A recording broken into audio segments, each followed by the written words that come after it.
be a bit more difficult to learn with. And you can see from the different colours of the new blades over there, there's different families and styles of blade. So you would choose the blade that's appropriate for what you're wanting to do. Now, what you don't do with a scythe is start about here. Okay? You see it on the TV, you see it on all the photos, because as soon as a photographer sees you with a scythe, and the scythe's lost in the grass, you say, oh, can you just lift the blade up a bit, please? And then everybody gets the wrong impression. So, just need to tighten that up, because this handle's not done up very well. It's a brand new one, so I've just put it on a snath. I think what we'll do, I'll just show you here how they work. Where does the word snath come from? Old English. There's several different versions: snath, snath, and sneed, or sned. And sned is an Old English word for a branch. Yes, yeah. So an Old English word for a branch, and here is one. There is a branch, but this branch has grown in roughly the right shape for a scythe handle. So a lot of the fun. So this is not for an Austrian style. This is for an English style. And the difference between the English and Austrian styles, here's an English style.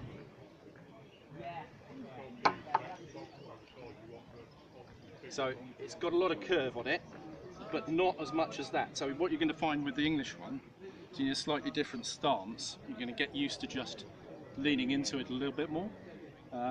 It's got a lot more reach for me, so I can get 8 or 9 foot into that one. That's what I was saying about how the handles like. Because if you put that back where you had it just a minute ago, Yeah.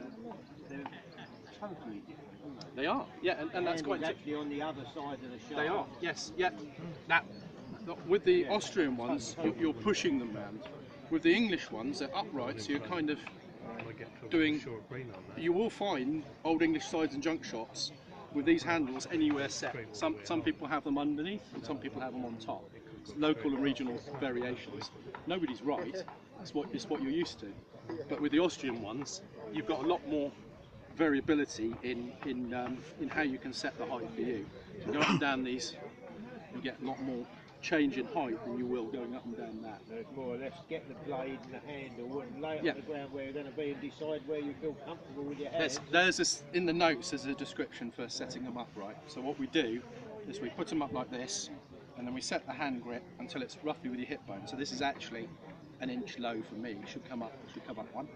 And then we want our hands to be a comfortable distance apart. So we set the top grip so that it's just slightly longer than your elbow to the tip of your fingers, and that's the old measure of what's called a cube, which is a kind of old, and that is a proxy for how broad your shoulders are. I basically just want the handles. We don't want them out here, we don't want them in there. We just want comfortable transfer of power. The whole thing about using a scythe, once you've got the blade on the ground and once you're standing straight, is that the power is going to come from down here, not your arms. You haven't got that much power in your arms. Okay. What we want to do is move the blade round in a crescent, because that's why it's got a crescent-shaped blade. We don't want to hack broadways into it. You're trying to use all the blade at once. It's not designed to do that. The blade's designed to cut in an arc and take a narrow swath, only a few inches, inch or two when you're starting. And to do that, we'll adjust the hang angle, so you can bring the blade down further or move it further open to address the amount of grass that you're cutting. If you don't have much skill and you're just starting, I'd advise you keep the hafting angle shut in, so you're not trying to cut too much grass.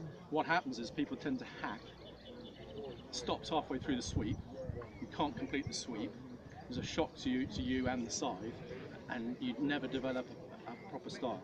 If you want to move back a little bit into a crescent, so I could just give a demonstration of the swing, and then we'll go and find a plot opposite in the car park. So what I want to do is be able to move my trunk from there right round to there without moving my arms. If any of you have ever been kayakers, you'll know what this is all about. Trunk rotation, yeah? It works really well. So then if I put my arms on top of that, I can increase the power. But most of the power is coming out here. If you get that wrong, your arms will tire in a few minutes.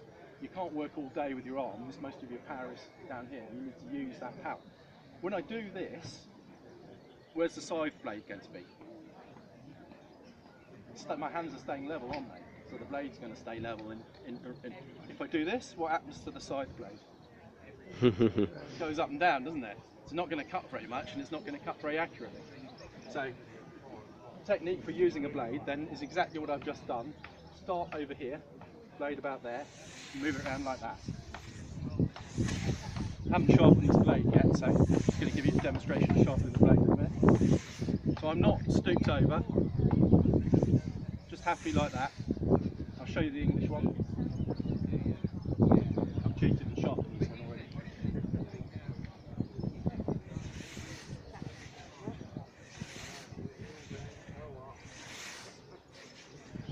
It's difficult to cut the grass that you've all been standing on. There she goes. So,